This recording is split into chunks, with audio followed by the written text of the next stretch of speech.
Hi guys, welcome back to the channel. So in today's video, we're talking about 15 things you didn't know about your tin foods. And trust me, some of them will shock you. So we're going to be kicking off with the number one, okay? And number one is apparently your tin could be up to 1 year old before it even hits the supermarket shelves. Because apparently there's no legal limit to how long the tin can sit in a production factory before they stamp a best before date. Okay, that sounds rather shocking and rather disgusting. It's actually rather similar to the same way is how the olive oil is dealt. Okay, like I said to you before when we did the food exposed on the olive oil can sit in the barrels or whatever they stored for a good couple of years before they put the date on it.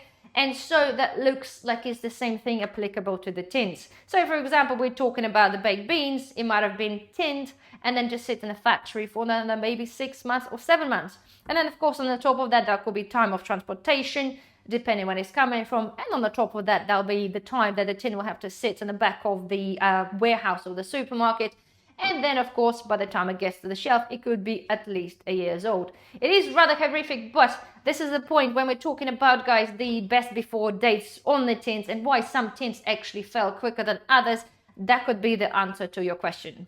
So number two is also rather shocking. So we've got the rejected in Europe, relabeled in the UK. So apparently there's a surplus or rejected European stock is often shipped to Britain, reboxed, and sold through the stores. Okay, this is again where we're talking about the transparency. We would be none the wiser if this is the case.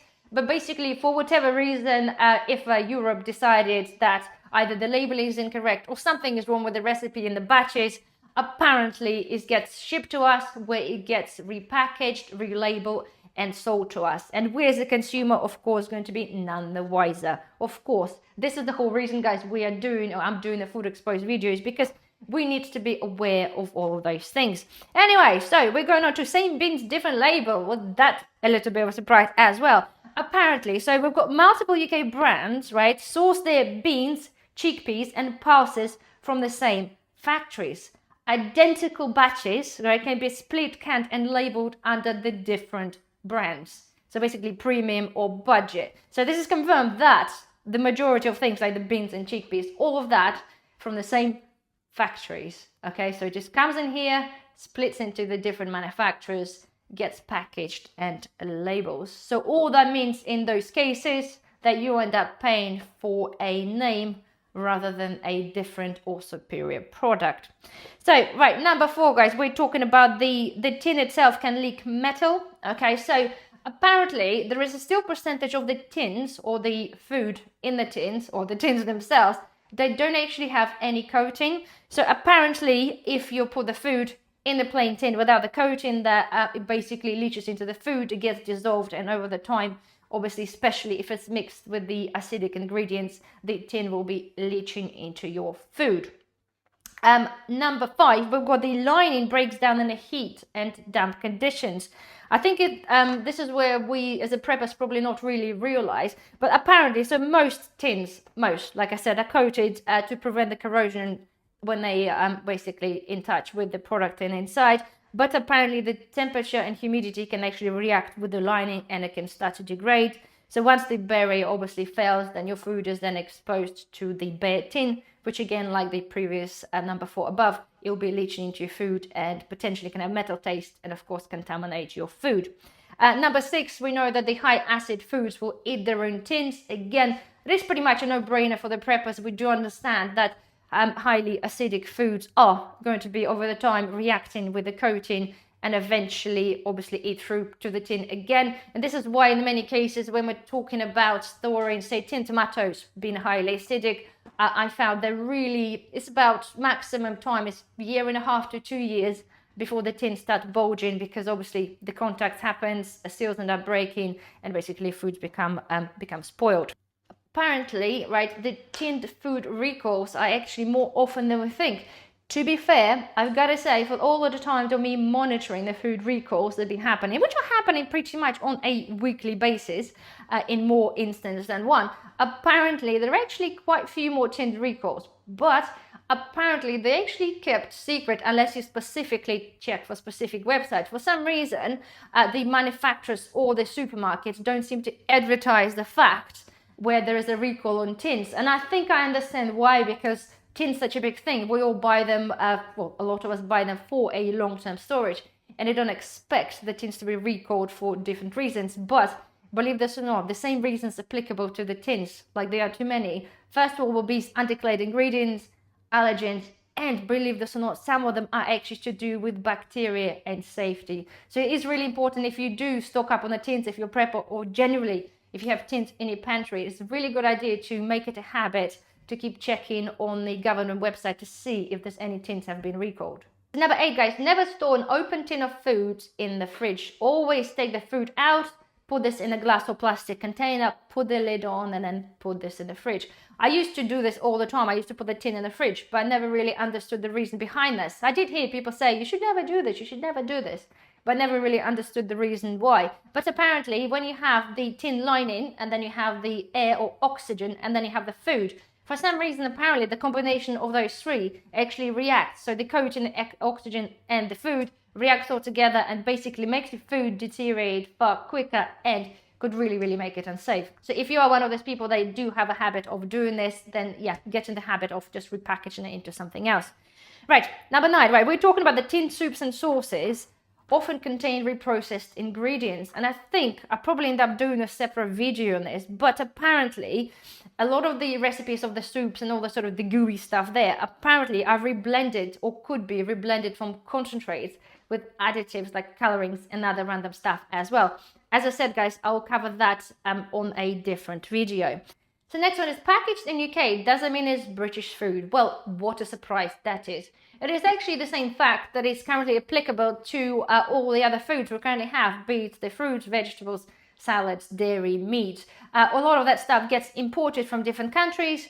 It goes through the packing warehouse, it gets repackaged, renamed, rebranded, whatever they do to it, and this produce then deserves the right to be called UK produce. So that looks like it's the same story with the tins. To be fair, I gotta say, I'm probably not surprised, but just because I say produce of UK doesn't mean whatever is inside the tin is actually made in UK. In a lot of cases, again, all of that stuff gets imported, and only just because it gets probably labeled or dated or something in United Kingdom, they'll deserve the name UK produce. So next time you see a little Union Jack on a tin of tuna or something else, just be mindful that chances are it's actually not from UK. So next one, guys, we're talking about the tin lining. As I said, not every tin gets coated, but majority are now do. So the old days or the previous times, apparently companies used to coat the tins with a BPA. And then we all know that it's been a massive hoo-ha. The BPA is not good for health, especially when it comes to ingest it through when it gets absorbed by the food, or especially the acidic foods. So now, you know, everything's trying to be a BPA free. So at the same time, the companies that are producing tins or the foods are also now trying to step away from BPA. So now apparently they're trying to switch to acrylic or polyester alternatives, but the whole thing is and guess, you know, you probably guessed it, the replacements are not yet been fully studied for long-term health issues. So there we are, it happens time and time again. They introduce something because we'll say, well, BPA is no longer good for you, we're going to be coating this in something else, but we don't actually know what effect something else is going to have on your health. And chances are, further down the line in a few years' time, they probably will find out that whatever they're doing now probably have far worse effect on our health than the original BPA. So the next one, right, and this is the shocking one. So apparently, right, factories can legally rework unsold batches of food, right? And I have to do a little bit of research, but apparently, right, unused or returned cans go through the specific factories. Apparently is a very strict legislations there when it comes to do this. But so basically tins get collected, whatever reason they haven't sold, go out of date, whatever the reason is, they get collected, sent to a specific place where they get opened, the content put away, the tins get obviously recycled to make other tins and other stuff, and apparently they are basically reprocessing the food again, all right, and then retinning that again. That sounds really disgusting, but apparently this is actually permitted under EU law as long as the food passes safety standards. As I understand that they have to go through like microbial testing. So just imagine, right? I think it sounds absolutely disgusting, but basically if you get a bunch of beans, not saying it's the beans, I'm sure there is a limit on what products do get reprocessed, but if you say a bunch of beans gets there, and obviously they reheat that. They have to make sure that they test for microbes, make sure there's nothing there, because you can imagine the issue if they repackage something, reprocess something with a bacteria. Of course, all the tins are going to be, well, blown and doing whatever they do. But nonetheless, I think this is really, really horrendous. And it's not just done for the foods alone, okay, the human foods. Sometimes stuff gets reprocessed for the dog food or animal food. This is understandable, but this is the part as well where certain things get reprocessed into a different product. For example, like tin tomatoes, as I understand, can be reprocessed, okay, so taken out of the tins in a big thing, and then potentially they can make either tomato passata or tomato soup from that product. So that product that's already been in a tin somewhere on the shelves or in a warehouse gets returned back, reprocessed, made something else, and tinned again. I think it's really, really horrendous. But anyway, the next one, right? We're talking about the tins, and obviously materials is often recycled. So the materials that are used for the tin are always recycled, but not always declared. Apparently, because a lot of tins are made from the recycled steel that is important, and they cannot always trace the origins. Apparently, the recycled material can contain trace elements or impurities, okay, and it's difficult to check. So if you can imagine again, right, especially if it goes into the tin that's not been coated, you can imagine whatever impurities are there is going to be leaking into your food, right? And the last one, guys, again, and that was a little bit of a surprise to me. We knew the quality of the tins has been going down. Pretty much it only takes you to pick up one tin off the shelf, and if it, God forbid, drops on the floor, it pretty much melts. And this is why the whole idea, I think a lot of tins are now on the supermarket shelves are dented like crazy. Every single tin you pick up is now dented. But apparently the quality differs a lot between the quality brands and not. I'm not really sure this is true, to be fair, because I buy some branded tins and I buy some non-branded tins. And in a lot of cases, I did find that they're all pretty much the same. They all dent very easier. And you can feel they're thinner, because nowadays you can just press the tin with your finger, with your thumb, and the tin will just sort of cave in. So be it true, I don't know. The only ones I notice a difference is the tins that have, especially like the really posh tin tomatoes, the ones that have ridges all the way around. They seem to be a really nice strong tin because of the design. But generally, apparently, that the branded products or branded tins are better in quality. So there we are, guys. Hopefully that opens your eyes a little bit to what is currently happening in a tin industry. Again, guys, of course, I'm doing those food exposed videos, so we just get really a better understanding what actually hides behind our food and our food supply, food labeling and food tinning in this instance. So there we are. Anyway, I do hope you have enjoyed this video. If you did, please don't forget, thumbs up. Please subscribe if you're not a subscriber. It is very important. Otherwise, thank you for watching, and I shall see you next time. Bye bye.